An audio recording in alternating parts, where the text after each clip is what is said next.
കേരളത്തിൽ V D സതീശൻ്റെ മന്ത്രിസഭ കഴിഞ്ഞ ദിവസം സത്യപ്രതിജ്ഞ ചെയ്ത വിവരം നിങ്ങൾക്കെല്ലാവർക്കും അറിയാം. ആ സത്യപ്രതിജ്ഞ ചെയ്ത ദിവസം തന്നെ എനിക്ക് വീഡിയോ എടുക്കാൻ പറ്റിയില്ല, ചില തിരക്കുകളുള്ളത് കൊണ്ടിട്ട്. അപ്പോൾ അതുകൊണ്ട് തന്നെ ആ സത്യപ്രതിജ്ഞ ചെയ്തിട്ടുള്ള ക്യാബിനറ്റിനെ കുറിച്ച് ചില പ്രധാനപ്പെട്ട കാര്യങ്ങളാണ് എനിക്ക് നിങ്ങളോട് പറയാനുള്ളത്, എൻ്റെ അഭിപ്രായം. അപ്പോൾ ആ അഭിപ്രായം എന്ന് പറയുന്നത്, ഇത് യഥാർത്ഥത്തിൽ ഒരു വി ഡി സതീശൻ ക്യാബിനറ്റാണോ, കെ സി ക്യാബിനറ്റാണോ, കെ സി വേണുഗോപാലിൻ്റെ ക്യാബിനറ്റാണോ എന്നുള്ളത് നമുക്ക് സംശയം തോന്നും എന്നുള്ളതാണ് എനിക്ക് ഏറ്റവും ആദ്യമായി നിങ്ങളോട് പറയാനുള്ളത്. അതിൻ്റെ പ്രധാനപ്പെട്ട കാര്യമെന്ന് പറയുന്നത്, വി ഡി സതീശൻ്റെ ക്യാബിനറ്റിലേക്ക് മന്ത്രിമാരെ തിരഞ്ഞെടുക്കുന്നതിൽ വളരെ ഗണ്യമായിട്ടുള്ള സ്വാധീനം കെ സി വേണുഗോപാലിന് ഉണ്ടായിരിക്കുന്നു എന്നുള്ളതാണ്. അതിൽ നമുക്കറിയാം, ആദ്യത്തെ മന്ത്രി എന്ന് പറയുന്നത് സണ്ണി ജോസഫാണ്. ഏതാണ്ട് അദ്ദേഹം ഒരു നിഷ്പക്ഷനായിട്ടാണ് നിൽക്കുന്നത്. പക്ഷേ നമുക്കറിയാം കെ സി പക്ഷത്തോടുമൊക്കെ തന്നെ അദ്ദേഹത്തിന് വിരോധമില്ല എന്നുള്ളതൊക്കെ തന്നെ നമുക്കറിയാം. അതുകൊണ്ട് തന്നെ അദ്ദേഹത്തിൻ്റെ കെ സി വിരുദ്ധനായിട്ടോ അല്ലെങ്കിൽ സതീശനൊപ്പം നിൽക്കുന്നതായിട്ടോ ഒന്നും നമുക്ക് കാണാൻ കഴിയില്ല എന്നുള്ളത് വാസ്തവമാണ്. അദ്ദേഹം കെ പി സി സിയുടെ പ്രസിഡൻ്റാണ്. രണ്ടാമത്തെ ഏറ്റവും പ്രധാനപ്പെട്ട വകുപ്പ് കൈകാര്യം ചെയ്യാൻ ലഭിച്ചിരിക്കുന്ന മന്ത്രി എന്ന് പറയുന്നത് എ പി അനിൽകുമാറാണ്.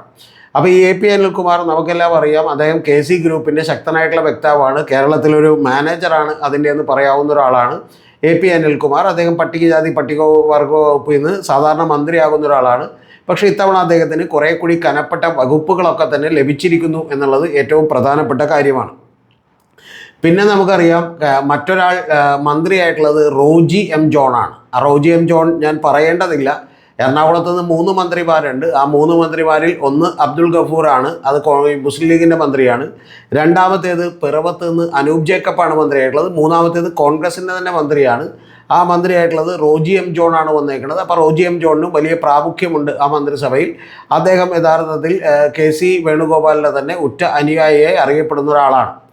പിന്നെ ഇതെല്ലാം കൂടാതെ ഈ 3 പേർ യഥാർത്ഥത്തിൽ സണ്ണി ജോസഫും എ പി അനിൽകുമാറും അതുപോലെ റോജി എം ജോണും കൂടാതെ വന്നിട്ടുള്ള പ്രധാനപ്പെട്ട മറ്റൊരു മുഖം എന്ന് പറയുന്നത് താരതമ്യേന ചെറിയൊരു മുഖമാണ്. പക്ഷെങ്കിൽ പോലും അത് ഒ ജെ ജനേഷിൻ്റെയാണ്. ഒ ജെ ജനേഷിനെ രാഹുൽ മാങ്കൂട്ടത്തിൻ്റെ യൂത്ത് കോൺഗ്രസിൻ്റെ പ്രസിഡന്റ് സ്ഥാനം മാറ്റപ്പെട്ടപ്പോൾ സത്യത്തിൽ രണ്ടാമത് ഏറ്റവും കൂടുതൽ വോട്ട് മേടിച്ചിട്ടുള്ള അബിൻ വർക്കി വരേണ്ടതാണ്. പക്ഷേ അബിൻ വർക്കിക്ക് പകരം ആ സ്ഥാനത്തേക്ക് വന്ന ഒരാളാണ് ഒ ജെ ജനീഷ് എന്ന് പറയുന്നത്. ഒ ജെ ജനീഷ് വളരെ ഭാഗ്യവാനാണ്. അദ്ദേഹം ഇത്തവണ തെരഞ്ഞെടുപ്പിൽ മത്സരിക്കാൻ സീറ്റ് കിട്ടുമെന്നൊന്നും വിചാരിച്ചിരുന്നില്ല. പക്ഷെ നമ്മുടെ രാഹുൽ മാങ്കൂട്ടത്തിൽ മാറിയതുകൊണ്ടാണ് അദ്ദേഹത്തിന് സീറ്റ് കിട്ടിയത്. അത് യൂത്ത് കോൺഗ്രസ് പ്രസിഡന്റ് എന്നുള്ള നിലക്കാണ്. അവിടെ മത്സരിക്കാൻ തന്നെ അദ്ദേഹത്തിന് തോക്കും എന്ന് വിചാരിച്ചിരുന്ന ഒരു സീറ്റാണ് കൊടുത്തത്, കൊടുങ്ങല്ലൂർ. യഥാർത്ഥത്തിൽ ടി എൻ പ്രതാപൻ ആ കൊടുങ്ങല്ലൂർ വേണോ അതോ മണലൂർ വേണോ എന്നുള്ള സംശയത്തിലായിരുന്നു. അദ്ദേഹം കുറച്ചുകൂടി ജയസാധ്യത മണലൂരാണെന്ന് കണ്ട് അങ്ങോട്ട് മാറിയതുകൊണ്ടാണ് ഒ ജെ ജനേഷിന് ജയസാധ്യത ഇല്ലാത്ത പഴയ സി പി ഐയുടെ മന്ത്രിയായിട്ടുള്ള കെ രാജൻ്റെ മകൻ മത്സരിക്കുന്ന ആ സ്ഥലത്തേക്ക് തന്നെ അദ്ദേഹത്തിന് കൊടുത്തിട്ടുള്ളത്. പക്ഷേ അദ്ദേഹത്തിൻ്റെ ഭാഗ്യം കൊണ്ട് അദ്ദേഹം ജയിച്ചു വന്നു എന്നുള്ളത് മാത്രമല്ല, കൃത്യമായി പറഞ്ഞിട്ടുണ്ടെങ്കിൽ അദ്ദേഹത്തിന് മന്ത്രിസ്ഥാനം കൂടി ഇപ്പോൾ ലഭിച്ചിരിക്കുന്നു എന്നുള്ളതാണ്. ഇത് കൂടാതെ ഞാനിതിൽ പറയാൻ വിട്ടുപോയിട്ടുള്ള ഒരാൾ, ഇപ്പം തന്നെ 5 പേരായി. ഇനി പറയാൻ വിട്ടുപോയ മറ്റൊരാളെന്ന് പറയുന്നത് പി സി വിഷ്ണുനാഥാണ്. പി സി വിഷ്ണുനാഥ് തീർച്ചയായിട്ടും കെ സി വേണുഗോപാലിൻ്റെ കൂടെ തന്നെയുള്ള ഒരാളാണ്. കെ പി സി സിയുടെ വൈസ് പ്രസിഡൻ്റാണ്.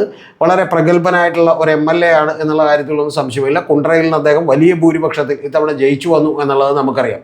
അപ്പോൾ ഇത്തരത്തിൽ ഏതാണ്ട് എല്ലാ ആളുകളും തന്നെ കെ സി പക്ഷകരായി മാറിയിരിക്കുന്നു എന്നുള്ളതാണ്. പിന്നെ കൂടാതെ ടി സിദ്ദിഖിന് മന്ത്രിസ്ഥാനം ലഭിച്ചിട്ടുണ്ട്. ആകെ 12 മന്ത്രിമാരാണ് കോൺഗ്രസിൽ നിന്നുള്ളത്, ആലോചിക്കണം. അതിൽ ടി സിദ്ദിഖിന് മന്ത്രിസ്ഥാനം ലഭിച്ചിട്ടുണ്ട്.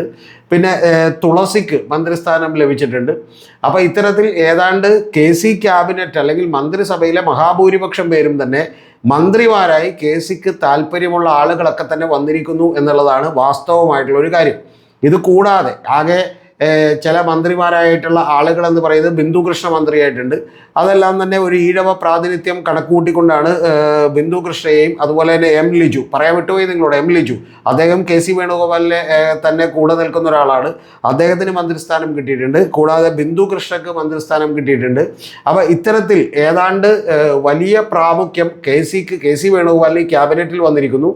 ഞാൻ ന്യൂസ് നോട്ട് എന്ന് പറയുന്ന ഒരു ചാനലിൽ ഇൻ്റർവ്യൂ കൊടുത്തിരുന്നപ്പോൾ ഞാൻ അവരോട് പറഞ്ഞിരുന്നു, ഇത് യഥാർത്ഥത്തിൽ ഒരു പുഞ്ചിരി നമ്മുടെ വി ഡി സതീശൻ്റെ മുഖത്തില്ല. അതിൻ്റെ പ്രധാനപ്പെട്ട കാരണമെന്ന് പറയുന്നത് മുഖ്യമന്ത്രി പദം അദ്ദേഹത്തിന് കിട്ടി, ധനമന്ത്രി പദം അദ്ദേഹത്തിന് കിട്ടിയിരിക്കുന്നു എന്നുള്ളതൊക്കെ യാഥാർത്ഥ്യമാണ്.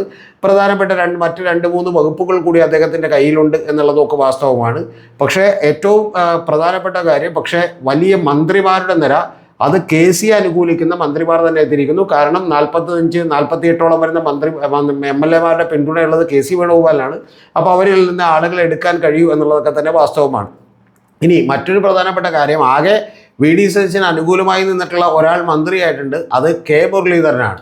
പക്ഷെ അങ്ങനെ കെ മുരളീധരൻ മന്ത്രിയാകുമ്പോൾ പോലുമുള്ള ഏറ്റവും പ്രധാനപ്പെട്ട ഒരു കാര്യമെന്ന് പറയുന്നത്, കെ മുരളീധരൻ ഒരിക്കലും നമുക്ക് വി ഡി സതീശൻ്റെ ഗ്രൂപ്പിലോ വി ഡി സതീശൻ്റെ അനുയായിയോ എന്നുള്ളതൊന്നും കാണാൻ കഴിയില്ല. അദ്ദേഹം മുൻ KPCC പ്രസിഡൻ്റാണ്.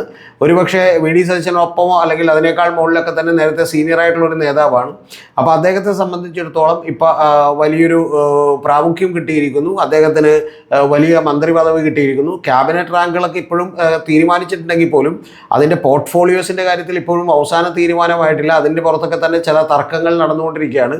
ലാറ്റിൻ കാത്തലിക്കിന് മന്ത്രിസ്ഥാനം കിട്ടിയില്ല എന്ന് പറയുന്ന പരാതിയുമായിട്ട് അവരവിടെ ചെന്നിരുന്നു. അപ്പോൾ അന്നേരം ഷിബു ബേബി ജോൺ ഉണ്ടല്ലോ എന്ന് പറഞ്ഞിരുന്നു. അത് പോരാ, ഞങ്ങൾക്ക് വിൻസെൻറ്റിനെയോ അല്ലെങ്കിൽ അതുപോലെയുള്ള ആരുടെയെങ്കിലും തന്നെ മന്ത്രിസ്ഥാനം വേണമെന്ന് അവർ ആവശ്യപ്പെട്ടു. പക്ഷേ ഇനി അതിനുള്ള സാധ്യതകളൊന്നുമില്ല.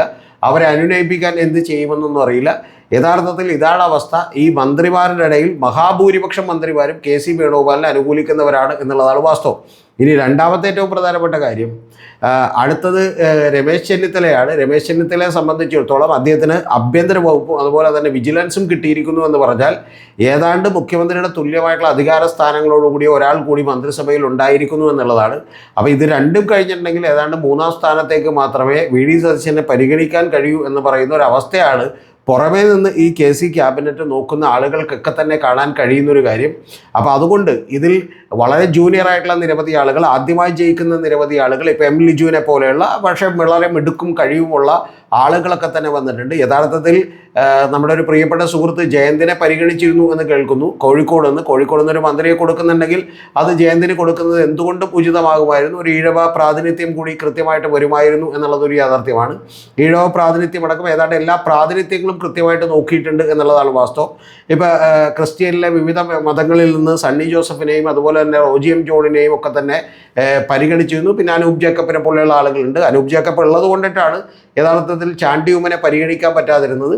8 ഈഴവ MLA മാർ ജയിച്ചു വന്നതിൽ 3 പേർക്കും തന്നെ മന്ത്രിസ്ഥാനം കൊടുത്തിരുന്നു.